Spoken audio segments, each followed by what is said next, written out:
Jóvenes, ¿cómo están? Espero que bien. En esta oportunidad tenemos el tema conocido con el nombre de feudalismo. Aquí vamos a hacer un comentario. Cuando el Imperio Romano queda destruido, todas las poblaciones bárbaras van a tratar de buscar acentuarse en el territorio romano. Las sociedades bárbaras para los romanos han sido una raza inferior que vivían fuera de sus fronteras. Han existido bárbaros europeos como los godos, visigodos, ostrogodos, etcétera, etcétera. Y han existido también poblaciones bárbaras asiáticas como los mongoles, los tártaros y los hunos. Entre ellos ha existido también una rivalidad en ese sentido. De tal manera que el Imperio Romano, al quedar desintegrado, todas estas poblaciones van a buscar acentuarse en el territorio romano ya destruido. Y ahí van a ir apareciendo, por ejemplo, nuevos estados, primero electivos, teniendo como bandera cultural al llamado germanismo. Y en ese sentido se van a ir formando pequeños reinos para dar paso a las monarquías que hoy en día existen. Bien, siguiendo con el tema, cuando hablamos del feudalismo, dice el concepto que es el sistema económico, político y social sustentado en dos grandes pilares, que es la posesión de la tierra, no se olviden, feudalismo, posesión de la tierra, y las relaciones de dependencia personal, vasallaje y servilismo. ¿Qué significa esto? Como existía vandalismo permanente en el territorio europeo, las poblaciones eran permanentemente asaltadas. No existían carreteras, no había un control por parte del Estado, una logística apropiada para tratar de contener el tipo de vandalismo. De ahí que las personas se veían obligadas a buscar protección y lo hacían buscando al señor feudal más próximo. De tal sentido que esa actitud de ingresar a vivir en un castillo le daba de por vida a este personaje o a los campesinos de rendirle pleitesía e incluso dar la vida por su señor feudal. De tal manera que va a ingresar, como dice bien claro la palabra ahí, un servilismo. Por otro lado, han existido personajes que gozaban también de fortunas. Algo así como un mercenario. Un mercenario hoy en día, por ejemplo, cobra muy buen dinero para ir a pelear por un ejército muy distinto o en cualquier parte del mundo. Entonces, en esos tiempos también existían gente adinerada que sacaba un beneficio cuando también servía a un determinado señor feudal. Prosiguiendo, dice, aparecen los valles de Loaria y Rin en la parte de Francia, o sea, en Europa, se desarrolla en los siglos IX y XIII en plena Edad Media o la era del feudalismo clásico. La escuela materialista define el feudalismo como el tercer modo de producción de la historia europea. Bien, prosiguiendo o haciendo un comentario sobre esto. Cuando los estados monárquicos en esos tiempos trataban de aplacar al vandalismo, cada noble que hacía una acción militar en favor del reino, pues el rey lo único que hacía era entregarle territorios al noble. No olviden, un noble se vuelve más adelante un señor feudal que va a gozar de castillos, que va a proteger a la población, pero lógicamente que van a tener que pagar una serie de derechos por vivir dentro de esa protección del señor feudal. Hablemos de las causas del feudalismo. Dice, desintegración del Imperio Carolingio. Al desaparecer el Imperio Carolingio en el año 843, Tratado de Verdún. ¿En qué se basa el Tratado de Verdún? Cuando muere Carlomagno, le va a dejar su imperio a su hijo Luis el Piadoso, o conocido también como Ludovico. Este señor, a la larga, con los conflictos que van apareciendo, va a dejar a sus 3 hijos el imperio: Carlos, Luis y Lotario. A esa repartición del imperio carolingio se le conoce como el Tratado de Verdún. Este se fragmenta en 3 estados. Tenemos a Francia, Lotaringia y Alemania.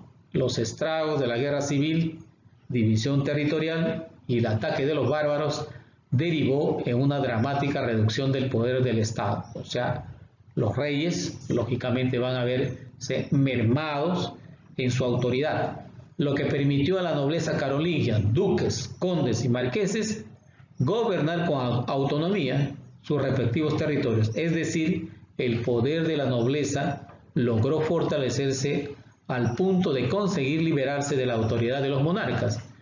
Este sería el origen de los señores feudales. Bien, prosiguiendo con el tema, tenemos las invasiones bárbaras del siglo IX. Dice, denominada por algunos autores como la segunda oleada, y se produjo en el siglo IX, y está representada por el ataque de los pueblos, sobre el ataque de 3 pueblos sobre los estados de Europa occidental. Tenemos a los vikingos o normandos, que inician su incursión en Inglaterra para luego lanzarse sobre las costas y adentrarse en el continente aprovechando los sistemas fluviales. Los sarracenos, también conocidos como musulmanes, amenaza constante sobre la frontera occidental de Francia, además de lanzar incursiones de piratería sobre las islas del Mediterráneo. Luego tenemos a los magiares húngaros, considerados los descendientes de los hunos, concentrando sus incursiones sobre la Alemania oriental.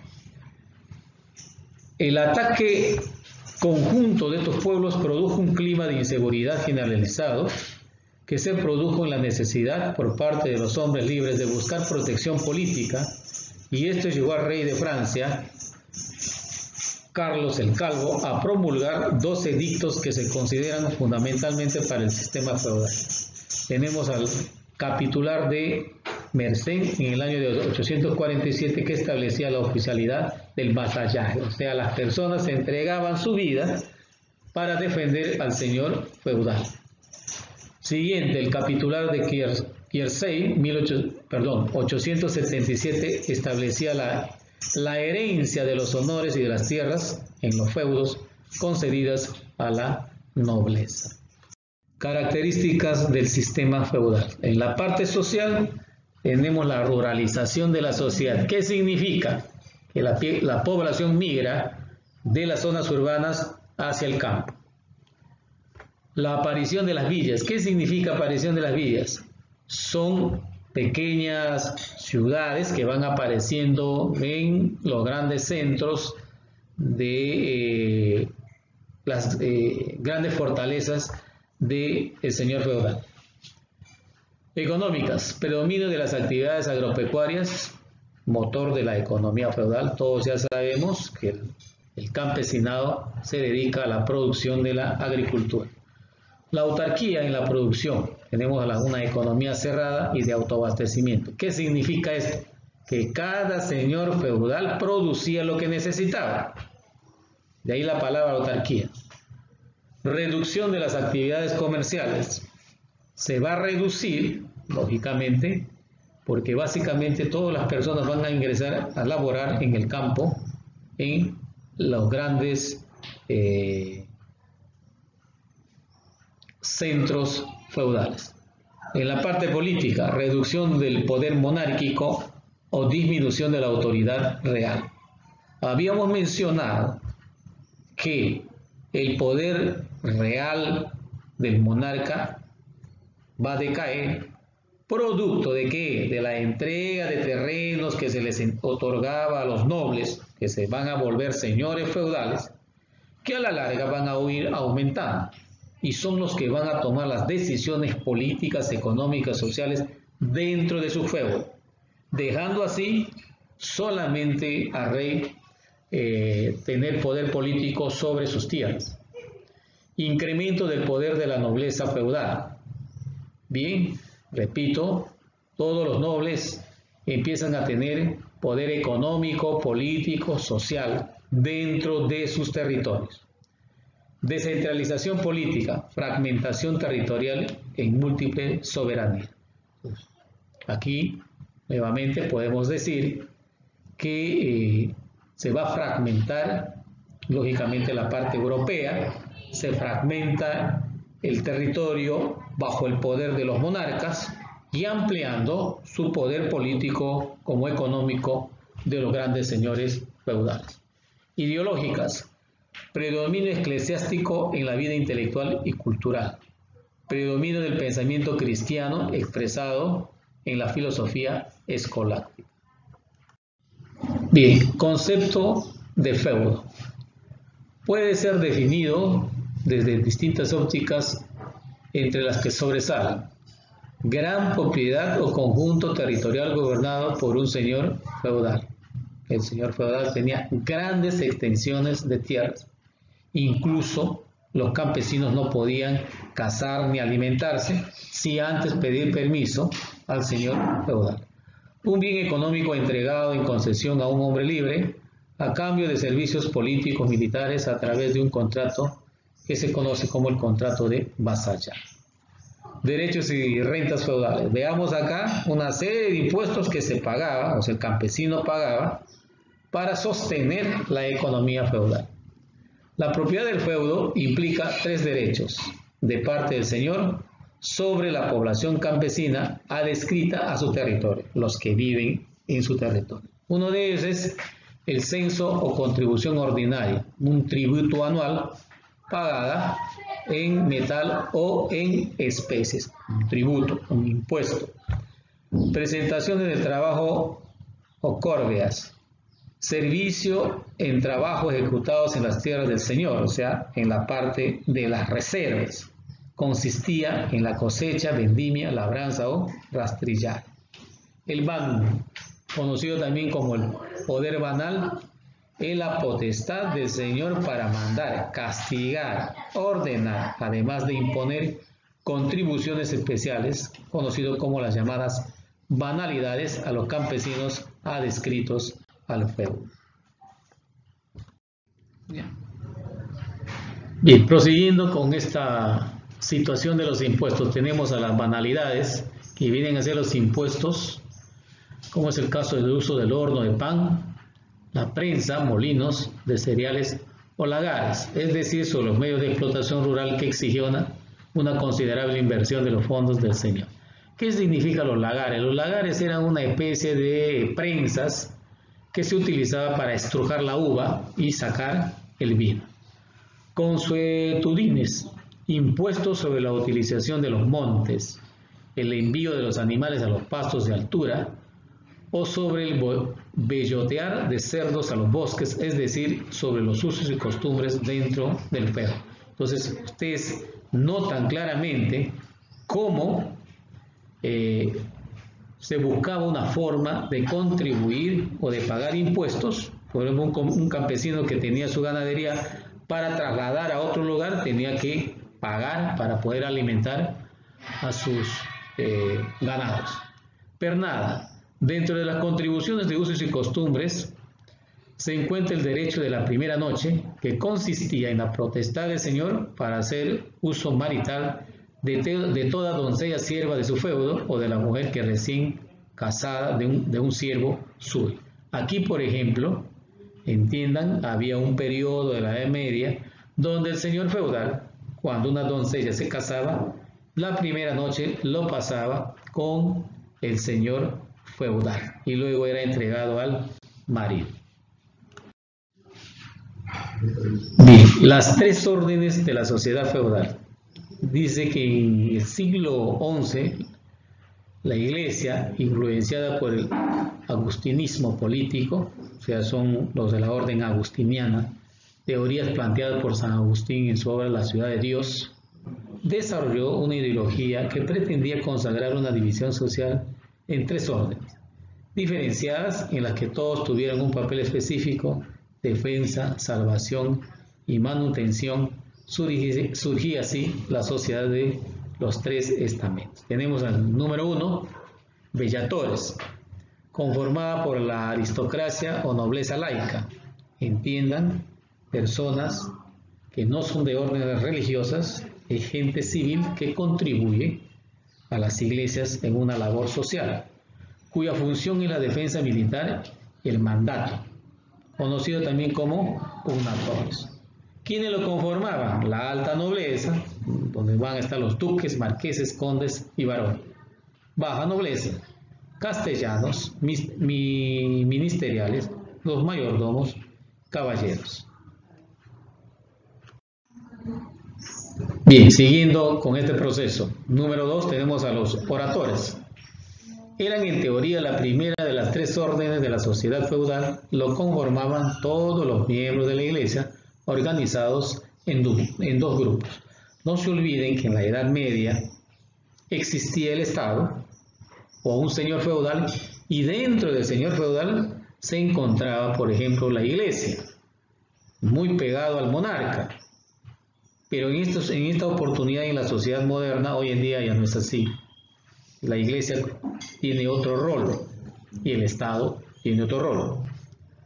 Prosiguiendo, tenemos al clero secular conformado por las grandes dignidades eclesiásticas. Tenemos al Papa, cardenales, obispos y los cargos menores, presbíteros, diáconos o curas o párrocos. Clero regular integrado por los eclesiásticos que optaban por aislarse de la sociedad laica o mundana y aceptaban integrarse a una orden religiosa, ejemplo los franciscanos, ¿no? Hoy en día, por ejemplo, conocemos a los monjes tibetanos que tienen un estilo de vida muy diferente a una persona que habita en una zona urbana.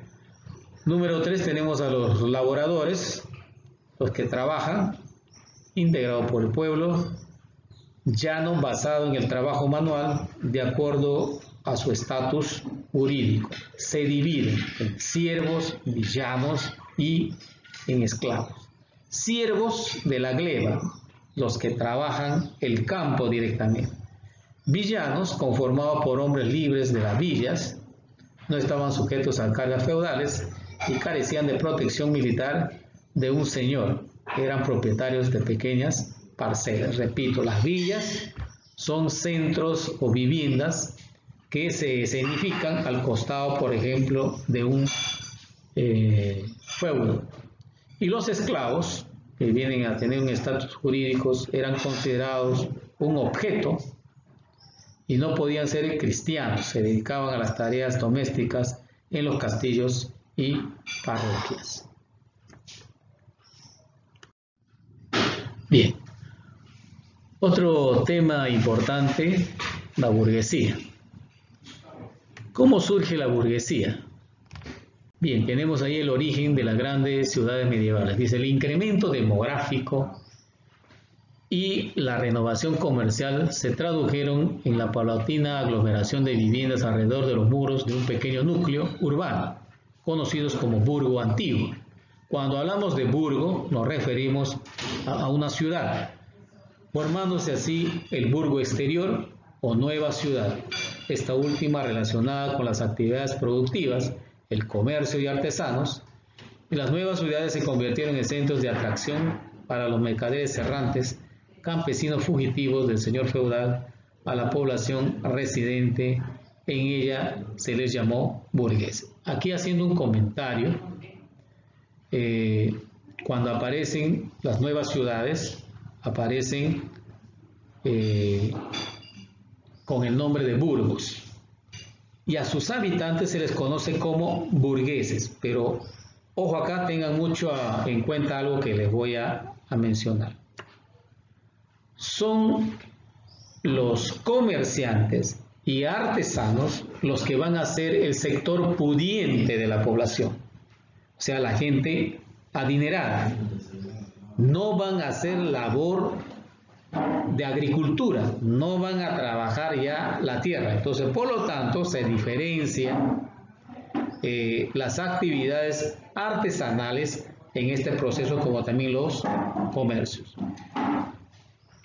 Luego tenemos la parte de la burguesía. El término burguesía se hace referente a la clase social compuesta por comerciantes, artesanos, prestamistas, profesionales, cuya riqueza radica en la acumulación de dinero y no en las actividades rurales. O sea, que quede bien claro, jóvenes, la burguesía básicamente lo conforman artesanos y comerciantes. Bien, agregando un comentario sobre el proceso de la burguesía, ¿quiénes conforman el gremio de artesanos? Tengan mucho en cuenta en eso. Por ejemplo, panaderos, herreros, carpinteros, que se van a agremiarse para comprar productos y poner al mismo tiempo precio a sus productos. Siguiendo con este proceso, tenemos a las denominaciones regionales para las ciudades medievales. Por decir, ciudades, se les conocía como burgos. En Inglaterra, a una ciudad como city, ¿no? Ciudad. Comuna en la parte de Francia, república en la parte de Italia y cantones en la parte de Suiza. Autonomía de las ciudades. La burguesía, enriquecida por las actividades comerciales, acapararon los cargos públicos con el objetivo de liberarse del control político de los señores feudales. Para ello protagonizaron revueltas, establecieron alianzas con los reyes, o sea, para darle poder a los monarcas que habían sido desplazados por los grandes nobles, conocidos también como señores feudales, que ansiaban fortalecer su autonomía, disminuyendo el poder económico de la nobleza feudal. Fue así como, a cambio del financiamiento para sus ejércitos y expediciones, los reyes otorgaron a los burgueses cartas de libertad, fueros o cartas, Puebla, concediéndoles el derecho de autogobierno de sus propias ciudades. Esto dio origen a los gobiernos comunales, actualmente cabildos, consejos municipales.